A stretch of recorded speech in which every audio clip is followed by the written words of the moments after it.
this episode, we're going to step back from individual controls and talk about something bigger and more practical: how to build an OT cybersecurity program that can actually be operated over time.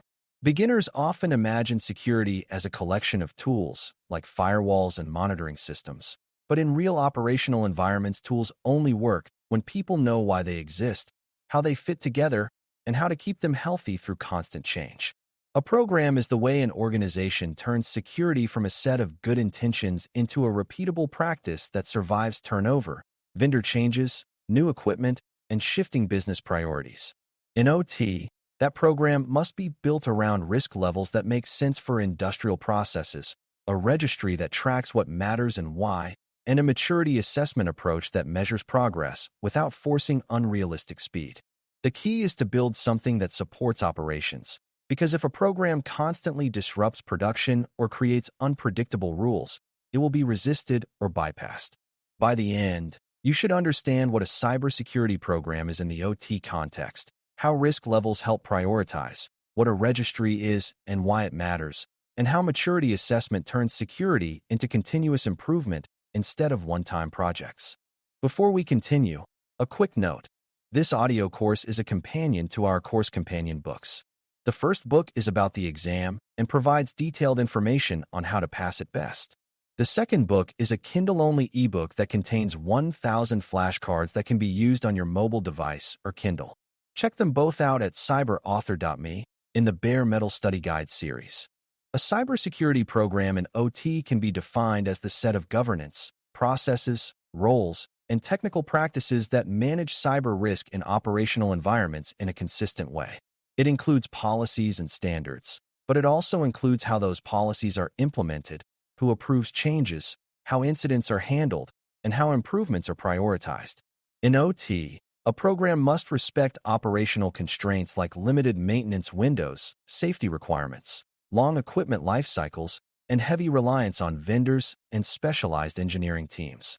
A common beginner misunderstanding is to think a program is mainly paperwork, but the real value is coordination. A program creates a shared way of working so that security decisions do not depend on who happens to be on shift, which vendor is present, or which manager is currently loudest. It also creates accountability, meaning there are clear owners for tasks like asset inventory, access management, patch planning, and incident response. Without accountability, programs drift into vague statements that do not change reality.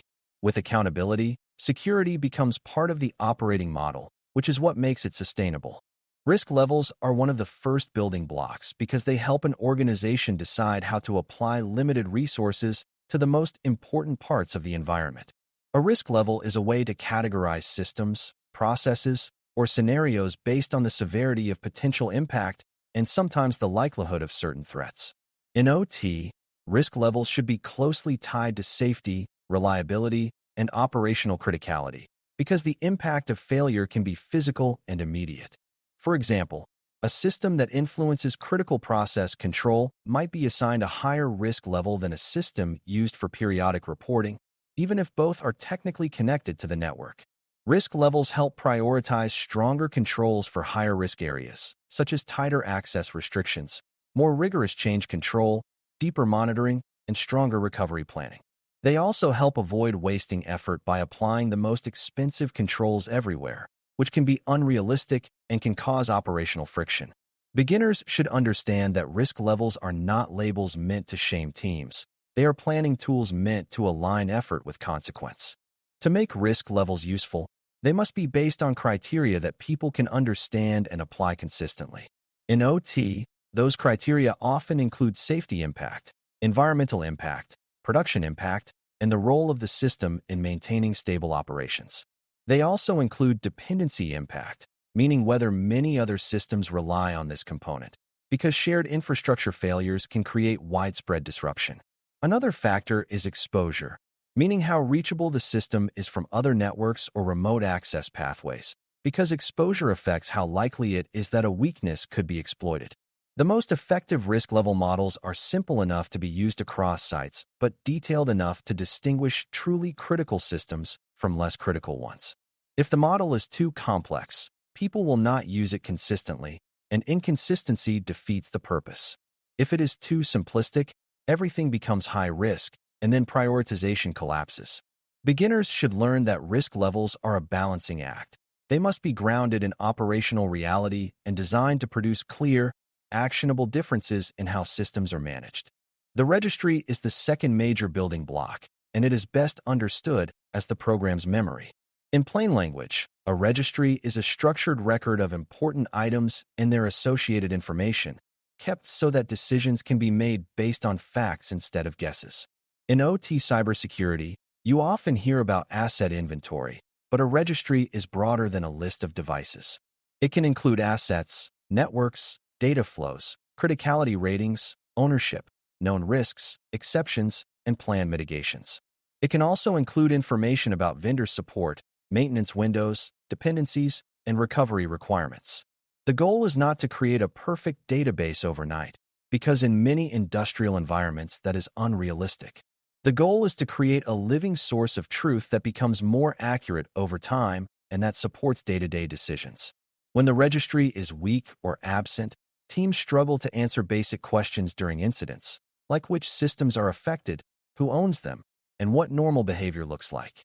Beginners should see the registry as a safety tool for decision-making because it reduces uncertainty when time and pressure are high. A particularly important part of an OT registry is capturing ownership and responsibility because technical details without owners do not lead to action. In many facilities, systems exist that everyone uses but no one feels responsible for maintaining, such as shared servers, legacy monitoring tools, or network segments that evolved over time. These become risk hotspots because issues go unresolved and changes happen without coordination. A registry can help by recording who is accountable for each system, who has authority to approve changes, and who must be involved when incidents affect that system. Ownership also matters for vendor-managed components, where the organization must still track what the vendor controls and what the organization controls. Beginners should understand that ownership is not only a management concept, it is a security control. When ownership is clear, patch decisions, access reviews, and incident response actions become possible. When ownership is unclear, risk becomes permanent because no one is empowered to fix it. Registries also support risk management through the idea of a risk register, which is a structured list of identified risks and how they are being handled. A risk register typically records what the risk is, what systems or processes it affects, what the potential impact is, what controls exist, and what the plan is to reduce or accept the risk. In OT, this can include risks like unpatchable legacy systems, unavoidable remote access needs, fragile network dependencies, or limited monitoring in certain zones. The value of a risk register is that it prevents risks from being forgotten, and it prevents risk acceptance from becoming accidental. If a system cannot be patched, that fact should not live only in someone's memory. It should be recorded with a plan for compensating controls, like segmentation, restricted access, and monitoring. The register also supports accountability by assigning an owner and a review schedule so that temporary acceptance does not become permanent neglect.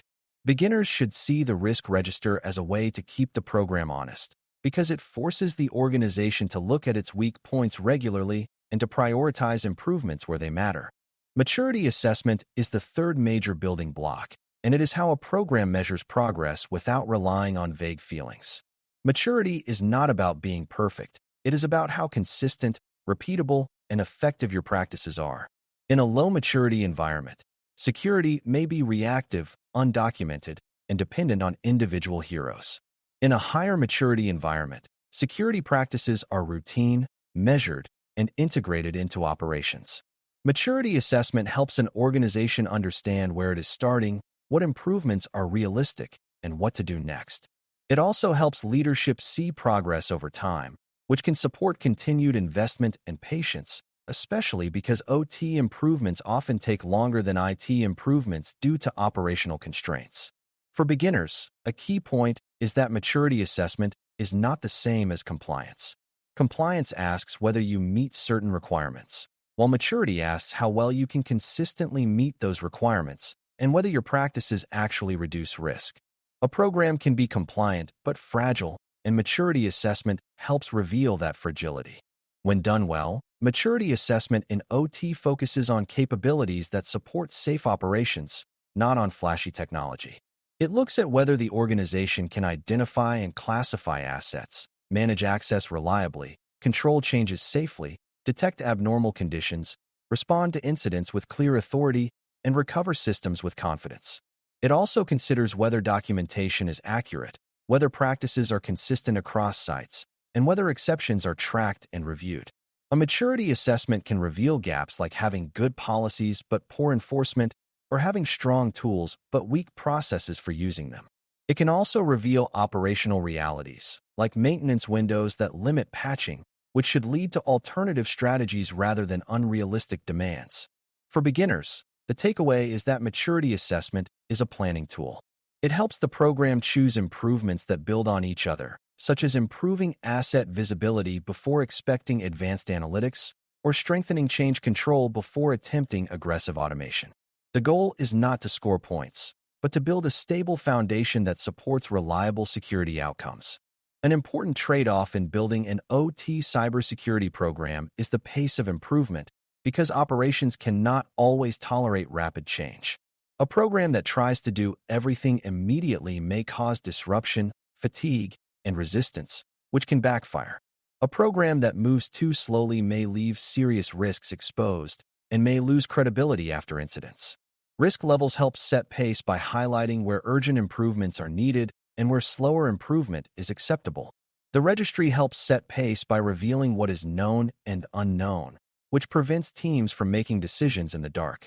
Maturity assessment helps set pace by showing what practices can realistically be strengthened next, given staffing, budgets, and operational constraints. Beginners should understand that program building is like building reliability into a process.